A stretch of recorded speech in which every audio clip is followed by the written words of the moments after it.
the Jamaica football fraternity awaits the full impact of the big decision by the JFF not to renew or give a new contract to Reggae Girls head coach Lorne Donaldson. They never put this in the official release, but they are rid of Lorne Donaldson, basically, because them saying chat too much. Specifically, his constant public criticism of the JFF. They claim it had become untenable for a coach employed by the Federation. The least chance he got, he publicly criticized, chastised, and embarrassed the Federation. So they decided to look in a different direction.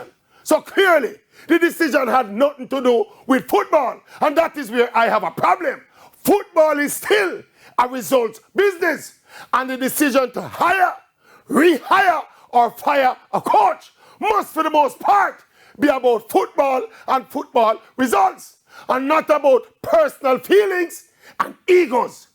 And if it was up to me, Coach Lorne Donaldson would have a brand new contract today, but with a new Las Parados clause inserted, a public utterance clause. And if and when he criticized the JFF publicly, breach a contract, live up, that is what I do.